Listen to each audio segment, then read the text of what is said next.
जी, good morning, Ram Ram, नमस्ते। कैसे हो आप सब? उम्मीद करते हैं आप सब भी बहुत बहुत अच्छे होंगे, स्वस्थ होंगे, मस्त होंगे। और स्वागत है आप सभी का एक बार फिर से एक और नए व्लॉग में। तो जी ये व्लॉग है बुधवार के दिन का और टाइम हो गया है अभी 4:45 का। और ये चले गए हैं अपने काम पे और हम उठे थे आज 3:45 तो इनको भी गए हुए हो गए हैं 15-20 मिनट। और आज के व्लॉग की शुरुआत हुई है सुबह के 5 बजे से। तो यहाँ पर ना सबसे पहले तो मैंने आलू को धो के ना और कट लगा के रख दिए हैं कुकर में उबलने के लिए। तो थोड़े बड़े आलू थे तो मैंने उसमें ना उनको आधा आधा करके रख दिए हैं। तो आलू के पराठे बनेंगे आज। तो भाई बच्चों की फरमाइश थी कि मम्मी हमारे लिए आलू के पराठे बनाना। तो भाई पराठे वैसे तो लगते तो बहुत बड़े वाले हैं, पर गर्मी में ना तली चीज़ खा के ना बहुत ज़्यादा प्यास लगती है, पर यह कि बच्चों को महसूस नहीं होता है। तो जब तक आलू उबलेंगे ना तब तक मैं लगाऊंगी अभी झाड़ू। तो दे सकते हैं पूरे आंगन में भी मिट्टी मिट्टी हो रखी है। जैसे कि 2 दिन हो गए लगातार ना बारिश हो रही है। रात के समय पता नहीं चलता कब बारिश होती है। तो जैसे रात को भी बारिश हुई थी और एक दिन पहले रात को भी बारिश हुई थी। तो पूरी गली में भाई बहुत ज़्यादा गिल्ला गिल्ला हो जाता है। और जब ट्रैक्टरों के टायर के साथ ना फिर मिट्टी मिट्टी आती है। तो यहाँ पर से रसोई में लगा दी झाड़ू, अंदर से भी लगा कर लेकर आ गई थी। और अभी यहाँ पर ना पूरे झाड़ू लगाऊंगे आंगन में और बाहर तक। गली तो वैसे गिल्ली हो रखी है। यहाँ पर देख सकते हैं अपना कैमरे के आगे कितने मच्छर घूम रहे हैं। तो इतना इतना बुरा हाल हो रखा है भाई मच्छरों का। तो सुबह का टाइम पे और इसे शाम के टाइम पे अंधेरा होने के बाद ना क्या ही मजाल कोई बाहर भी निकल ले। इतने भयंकर वाले मच्छर भाई, पता नहीं आपकी बार तो कुछ ज़्यादा ही हो रखे हैं। पता नहीं भाई आपके यहाँ भी हैं, पर यहाँ पर तो भाई बहुत ज़्यादा है। तो बाहर भी निकलना बहुत ज़्यादा मुश्किल हो रखा है। पर यह है कि देखो भाई काम तो करने है ही। तो यहाँ पर अभी फिर मैंने झाड़ू लगाने के बाद ना आंगन को भी धो दिया है अच्छे से, क्योंकि फिर ना वही ना मिट्टी की किरकिर सी ना फिर अंदर तक जाती है। तो आंगन को भी धो दिया है। और अभी देखो यहाँ पर ना टाइम 5:30 का हुआ था और अभी अंधेरा है। तो कितना प्यारा मौसम है ना, देखो सुबह का ना हल्का हल्का अंधेरा सा और जैसे पक्षियों की भी आवाज़ आती है तो बड़ा ही अच्छा लगता है भाई। ये पल होता है बिल्कुल सुकून देने वाला। और अभी जैसे ना आधे घंटे का तो देखो भाई फ़र्क पड़ गया है। नहीं तो 5 बजे हल्का हल्का दिन निकल आता था, पर अभी भी 5:30 बजे भी अंधेरा है। तो दिनों में काफ़ी फ़र्क पड़ गया है। जैसे अभी ना आगे गुग्गा नवमी आएगी ना, तो भाई हमारे यहाँ ना हरियाणा में बोलते हैं कि गुग्गा नवमी जिस दिन होती है ना उस दिन जाडा यानी कि सर्दियाँ जन्म ले लेती हैं। तो ये ऐसे बोलते हैं। तो अब जैसे रक्षाबंधन के बाद गुग्गा नवमी आएगी तो फिर से देखो थोड़ा और भी ज़्यादा बदलाव आ जाएगा मौसम में। तो झाड़ू तो मेरी कंप्लीट हो गई थी और अब यहाँ पर आ गई थी मैं रसोई में। तो आलू भी से उबल गए थे, उनको निकाल दिया मैंने और उनको छील भी लिया है। तो इसे ठंडे हो जाएंगे। और अभी ना आलू में मिलाऊंगी मैं 2-3 प्याज। तो प्याज को मैंने कद्दूकस कर लिया है और उसका मैंने रस निचोड़ लिया है प्याज का। तो आलू की जब पराठे बनाते हैं ना उसमें प्याज थोड़ा सा मिला लें तो भाई और भी ज़्यादा टेस्ट बढ़ जाता है। और ये थी एक इस कटोरे में आज की मलाई, जो कि भाई जब भी मक्खन खाने का मन करे ना आपका तो भाई हाथ से ना मलाई को फेंट लीजिए और 2 मिनट के अंदर ना आपका मक्खन भाई निकल कर आ जाएगा। देखो यहाँ पर ना जैसे अभी मैं चम्मच से निकाल रही हूँ ना, सिर्फ साढ़े 2 मिनट लगे थे। मैंने वीडियो को बीच में कट कर दिया, नहीं तो आप टाइम देख लेना। तो 2 मिनट के अंदर ना देखो यहाँ पर मलाई से मक्खन निकला है। तो फ्रेश मलाई थी ये आज की। और जैसे आलू के पराठे के साथ ना मक्खन भाई अच्छा लगता है, पर हमारे यहाँ ना मक्खन को ना टिंडी बोलते हैं हरियाणा में। तो भाई यहाँ पर ये मक्खन निकल गया है और जो था इसके अंदर पानी था वो मैंने निकाल दिया बाहर। तो यहाँ पर आलू को छील दिया है और ये है थोड़े से प्याज कद्दूकस करे हुए। तो ये मिलाएंगे बाद में, क्योंकि अभी जैसे आलू में फिर पानी छोड़ देगा। और मसाले भी मैं बाद में मिलाऊंगी आलू की पिट्ठी में। और रात के समय भी कोई थी मैंने ये राजमा, जो कि भाई सब्जी बनेगी इसकी शाम के टाइम पे। तो रात की भी सब्जी रखी हुई है, दाल। तो रात को दाल बनाई थी, दाल भी रखी है, साथ में दही भी जमा रखी है। दही तो मैं डेली वेज जमाती हूँ 1 लुटिया। तो फिलहाल भाई थोड़ा सा बीच में नाश्ते की तैयारी तो मैंने कर दी है। और अब मैंने बनाई है अपने लिए कड़क सी चाय। तो चाय लेके मैं आ गई थी ऊपर। भाई दिन सा निकल आया है और देख सकते हैं अभी बोरी भी गिल्ली हो रखी है और कटोला भी गिल्ला हो रखा था, क्योंकि रात को पता नहीं था कि बारिश आएगी। और अगर ऐसा पता हो ना कि शाम के टाइम भी बारिश आएगी तो सारा सामान ना अंदर ढक के रख देते। तो भाई देखो बड़ा ही प्यारा मौसम हो रखा है। और इस मौसम में ना भाई चाय पीने का ना कुछ अलग ही मज़ा होता है। और जी यहाँ पर देख लीजिए ये मैंने ना अभी काशी वाले दिन ना ये कटिंग लगाई थी। तो 2 पौधे कटिंग है ये। एक तो जैसे ना इस पे स्पेस पे फूल आते हैं, एक तो वो पौधा है। और एक जैसे ना ये सड़क के बीच में जो पौधे लगे होते हैं जिस पे गुलाबी गुलाबी फूल आते हैं, मुझे पौधे का नाम पता नहीं है। तो मैं 2 पौधे कटिंग लगाई थी और ये हफ्ते के अंदर ना भाई फूट आई थी। चमासे के महीने में अगर आप कटिंग लगाओ ना, चाहे किसी की पौधे की आप कटिंग लगा दीजिए तो भाई वो अच्छे से मतलब कि ग्रो हो जाते हैं। मैंने जितने पौधे ऊपर लगा रखे ना सारे मैंने कटिंग से लगा रखे हैं। इस जैसे जुलाई अगस्त के महीने में आप कोई भी कटिंग लगाओगे ना तो अच्छे से चल जाएंगी। और फिर मैंने ऊपर भी रसोई में झाड़ू झूड़ू लगाई, ऊपर की साफ़ सफाई करके आ गई थी चूल्हे चौंके की। उसके बाद मेरा नहाना धोना हो चुका था और मंदिर की सफाई करी है। मंदिर में लगा दिया पोछा, तो सिर्फ मंदिर में ही लगाया है, बाकी पोछा मैं पूरे घर में बाद में ही लगाऊंगी। और बच्चों को जाने के बाद अच्छे तसल्ली से तो जी कर लेते हैं यहाँ पर अपने दिया बत्ती, और फिर ऊपर तुलसी मैया की भी पूजा करके आएंगे। तो बच्चे भी उठ गए हैं और 6:30 बजे तक ना मंदिर में दिया लग गया था। थोड़ा सा आज मैंने वैसे जल्दी से अपना काम निपटा दिया है, क्योंकि बच्चों के लिए फिर नाश्ता भी तैयार करना है, उनको भी तैयार करना है, तो काफ़ी देखो टाइम लग जाता है। जितना भी मेरा काम हो पाता है उनके उठने से पहले तो मैं कर लेती हूँ, नहीं तो मैं उनके जाने के बाद ही करती हूँ। तो मैं 5-10 मिनट राम मंदिर में यहीं पर बैठ गई थी, थोड़ा सा अच्छा लगता है, एक सुकून सा मिलता है, जैसे कि कोई बोझ सा हल्का हो गया हो। और उसके बाद ना फिर आ गई थी मैं ऊपर, तुलसी मैया की पूजा कर दी है और शिवलिंग पे भी जल चढ़ा दिया है, तो यहाँ की भी दिया बत्ती हो गई थी। और उसके बाद ना भी कर लेते हैं भाई खाने तैयारी। तो जैसे 6:30 बजे का ही टाइम हुआ था और अभी यहाँ पर मैंने अंगीठी में छिलगा दी है आग। तो इस बारिश के मौसम में ना आग छिलगानी बहुत ज़्यादा मुश्किल हो जाती है, तो 15-20 मिनट लग जाते हैं आग छिलगाने में। जैसे एक बार तो आग छिलक जाएगी और फिर बुझ जाएगी और फिर से भाई छिलगानी पड़ती है, तो काफ़ी टाइम लगता है। तो बारिश के मौसम में थोड़ा ज़्यादा ही टाइम लगता है आग छिलगाने में।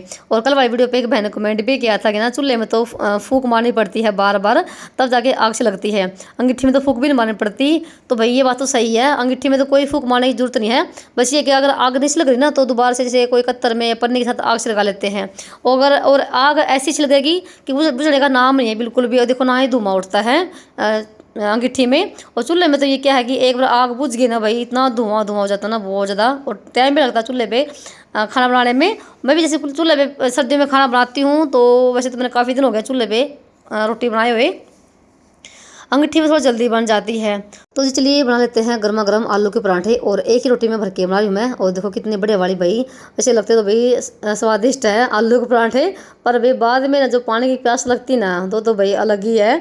तो इस लोग तो तैयार होकर आ गया था ऊपर अपना, और चाय लेकर आ गया था, तो मैं चाय भी इनकी बना के आ गई थी। तो बस वो भी दोनों तैयार हो गए हैं, और यहाँ पर लगा दी मैंने श्लोक के लिए प्लेट। तो गरम गरम भाई पराठे और टिंडी के साथ यानी कि मक्खन के साथ, तो जिन दोनों को अच्छे से नाश्ता पानी करवाया और इनके टिफिन वगैरह भी पैक कर दिए थे। तो सारा सामान मैं नीचे लेकर आ गई थी, और यहाँ पर भाई हो गया था इनका बस का टाइम, और अभी ये अपना निकल जाएंगे। पहले तो मैं इनको छोड़ के आऊँगी और उसके बाद लगूंगी अपने काम पे। ये हाल होता है सुबह का टाइम पे, तो अभी इसको सारा संगवाऊंगे भी फटाफट से। पहले तो मैंने सारा बर्तन भांडा सारा सिंक में इकट्ठा कर दिया है, और यहाँ पर ना मैंने भी लगा ली अपने लिए प्लेट। तो चाय बची हुई थी, चाय को दोबारा गर्म किया, और एक पराठे के ऊपर ना भी रख लिया मक्खन। तो भाई लगते तो बहुत ज़्यादा स्वादिष्ट हैं, तो स्वाद में मैंने भी एक आधा पराठा और लिया था। तो फिर ना बाद में ना गर्मी में तली चीज़ खा तो लेते हैं, फिर बाद में बहुत ज़्यादा प्यास लगती है पानी की, वही हाल हुआ मेरा भी। तो भाई नाश्ता पानी किया बैठ के, और उसके बाद फटाफट से भाई लग गई हूँ अपने काम पे। सबसे पहले तो बर्तन भांडा ही निपटा है, तो सारे बर्तन मैंने इकट्ठा पहले ही कर दिए थे। तो भले ही ना रोटी ऊपर बना लूँ मैं, फिर रसोई ना ऐसे फैल जाती है जैसे कि भाई कई साल हो गए रसोई को संगवाए हुए। तो सारा सामान पहले तो ऊपर लेके जाना पड़ता है, फिर नीचे लाना पड़ता है। और पहले ही ना एक बहन ने कमेंट भी किया था कि आप ना इतने ऊपर नीचे के चक्कर लगाते हो कि आपकी टांग नहीं दुखती क्या। तो भाई जो हमारी पैड़ी है ना, वो कुछ इस टाइप की है कि चाहे आप ना 50 चक्कर लगा लीजिए ऊपर नीचे के, पर आपकी टांग नहीं दुखेगी। क्योंकि एक तो पैड़ी होती है बिल्कुल खड़ी, और एक पैड़ी होती है बिल्कुल जैसे कि बैठी बैठी पैड़ी। तो वही हमारी पैड़ी है बिल्कुल बैठी हुई, आपको मैं कभी दिखाऊंगी वीडियो में। तो जो खड़ी पैड़ी होगी ना, उसमें ना आप ना एक भी चक्कर नहीं लगा पाओगे, आपकी टांग दुखने लग जाएंगी। और मेरे तो अभी दिन भर में ना ये नहीं पता कि मेरे कितने चक्कर लगते हैं, और कोई मतलब नहीं कि टांग दुखने का भी। हमारे पड़ोस में भी भाई 2 घरों में ना खड़ी पैड़ी हैं, क्या ही मजाल आप ना एक चक्कर भी लगा लोगे। और जो मतलब कि हमारे घर में कोई आता है ना, और जो ऊपर नीचे कोई आएगा, तो ये बोलेंगे कि तुम्हारी पैड़ी ना बहुत अच्छी है, कि टांग भी दुखती हैं। पता नहीं चलता भाई, इतनी मतलब बड़े तरीके से बना रखी हैं। और फिर मैंने रसोई को साफ़ किया, और रसोई में तो मैंने पोछा लगा दिया था। उसके बाद भाई कपड़े भी धो दिए मैंने, तो एक बाल्टी कपड़े की मैंने निचोड़ दी है। कपड़े की मशीन तो वैसे मैंने सुबह का टाइम लगा दी थी, पर ये था कि निचोड़े नहीं थे। तो टूंटी भी आई थी, तो एक बाल्टी भर के तो कपड़ों की मैंने निचोड़ के और सुखा के ऊपर आ गई थी। उसके बाद अभी जैसे गर्मी तो भयंकर वाली हो रखी थी, और जैसे कि मैंने बताया कि पानी की प्यास ना बहुत ज़्यादा लग रही है। तो पानी का एक गिलास पिया है बिल्कुल ठंडा ठंडा सा फ्रिज का निकाल के। और अभी आपको मैं दिखाती हूँ एक नई बेडशीट जो कि मैं कल लेकर आई थी। तो कल हम गए थे असंध, तो शिव शक्ति शोरूम है असंध में, और वहाँ पर भाई सूटों की भी सेल लगी हुई है। तो मैं और भी सामान लेकर आई थी, वो मैं आपको अगले वीडियो में दिखाऊंगी। और ये भाई इसका कलर भी मुझे बहुत प्यारा लगा, और जैसे छोटे छोटे फूल से हैं, और सूती है ये। तो भाई जैसे सूती चादर ये अच्छी लगती है। जो चादर मैंने बिछा रखी है अभी बेड पे, तो इनको तो बिछाते हुए कम से कम ना 5-6 साल हो गए हैं। इनका देखो रंग बिल्कुल वैसा का वैसा ही है, घस गई हैं पर रंग वैसा का वैसा ही है। थोड़ी बढ़िया वाली है और जो अभी मैं लेकर आई हूँ ये थोड़ी सी हल्की है, रेट में भी कम है। और जो भी मैंने निकाल ली है ये थोड़ी महंगी वाली थी, पर ये थोड़ी सी सस्ती वाली है। जैसा सस्ता है रेट वैसे ही कपड़ा भी है इसका, पर ये कि सूती है। तो जैसा अभी हम गुड़ डालेंगे वैसा ही मीठा होगा, है ना। तो अभी आपको मैं बिल्कुल पास से दिखाऊंगी। तो बिछाने के बाद ना वैसे तो भाई इतना बढ़िया लुक आया ना कमरे में, एकदम से भाई मस्त वाला। और काफ़ी दिन हो गए थे चादर को भी चेंज करो भाई, जैसे मतलब कि एक ही जैसे 2 तरह की चादर मैं बिछा रही थी। और जब हम कुछ चेंज करते हैं ना, घर में कोई बदलाव करते हैं, तो भाई लगता बहुत बढ़िया वाला है, एकदम से भाई मस्त वाला। तो मूड ना बिल्कुल फ्रेश हो जाता है ऐसी चीज़ों को देख के। तो जी देखो कमरे का लुक कितना खिलकर आया है ना। ऐसा लग रहा है जैसे कि मैंने पोछा भी लगा दिया, कोई पोछा नहीं लगाया मैंने अभी तक। वैसे ही मैंने बस साफ़ सफाई ही करी है, पोछा भी लगाना बाकी है।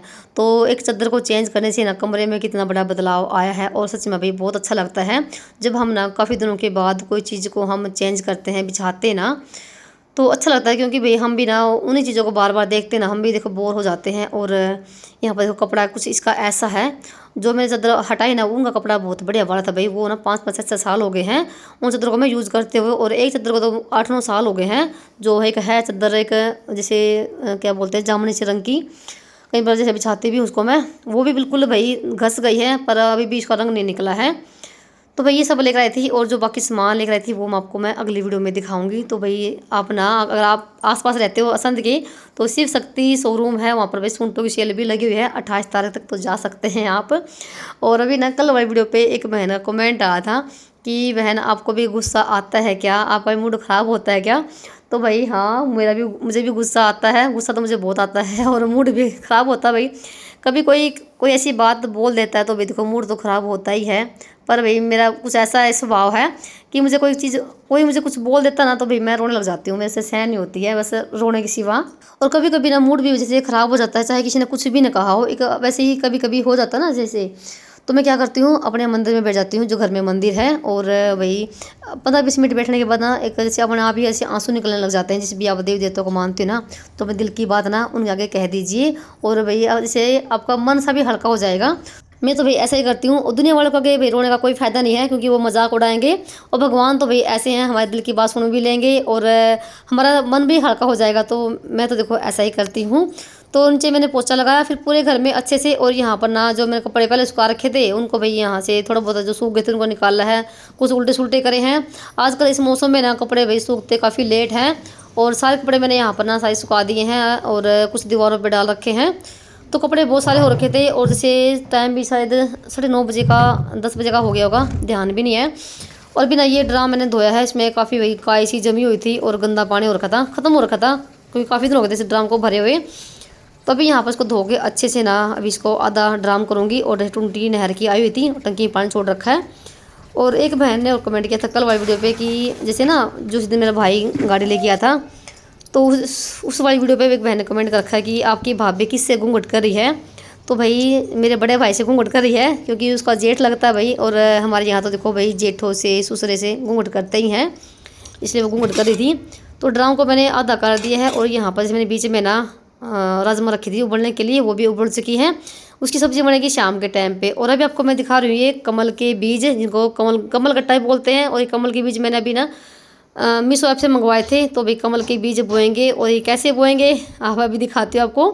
ना एक साइड से घिसाने हैं, कोई खुद रही चीज़ पे, तो फिर ना इनको मैं ऊपर लेकर आ गई छत पे। और जैसे छत पे फिर मैंने एक साइड से घसाया। ये घसाने के बाद ना तो एक गिलास में आप इनको भिगो दीजिए, और जैसे पानी का भर के उस पानी को ना हर रोज़ चेंज करना जब तक ये इनकी फूड ना निकले। और फूड निकलने के बाद फिर आप ना किसी गमले में अब पानी में लगा दीजिए इनको। तो मैंने यहाँ पर ऊपर छत पे इनको घसाया है आके। अगर आप सभी भाई बहनों को मेरे डेली के व्लॉग ना देखना पसंद है ना, तो प्लीज़ चैनल को भी सब्सक्राइब कर दीजिए, और एक लाइक और कमेंट करना मत भूलना। तो भाई चलिए यहाँ पर मैंने पानी में भिगो दिए हैं, और वीडियो करते हैं बस समाप्त। मिलते हैं एक और नए व्लॉग में, तब तक के लिए राम राम जी। अपना और अपनों का ख्याल रखना।